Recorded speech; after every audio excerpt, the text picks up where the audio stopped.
Yes, that Arian Foster of 2010, 11, and 12. No, we haven't gone back in time, although I feel like it sometimes when I talk about him. I think people overlook him, and they don't recognize the level of play that Arian Foster is bringing. Be sure to tune into our podcast because this week we're going to talk a lot about Arian Foster and why he's my number one guy for this season, for 2015. Well, what did he do last year? Last year, all he did was go out and put up 260 carries. He put up almost 1,300 yards and 8 touchdowns. Who else is there in Houston? There's nobody else. And a lot of people think that maybe Arian Foster's inconsistent. They deal with injury issues. Maybe they think he's on the downside of his career. But let me give you some numbers. In 2012, he was a 4.1 a carry guy. In 2013, he was a 4.5 a carry guy. Last year, he was a 4.8 a carry guy. That is not the kind of trend that you see in a running back that's on the downside of their career. He had 8 touchdowns last year. He only played in 13 games, and he put those numbers up.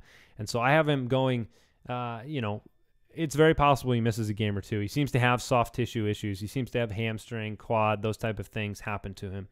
But if he stays healthy with the workload he's going to get, what that offense wants to do, the fact he does get involved in the passing game, the fact his career is his trajectory is upwards right now. He's 29, going to be 29. He's actually only 28 right now.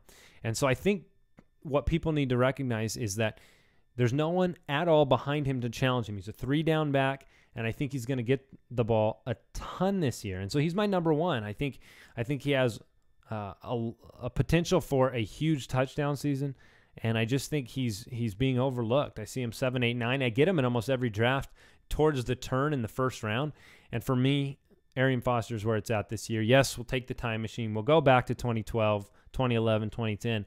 We'll hop on to Arian Foster's back, and we're going to ride him to championships this season, okay?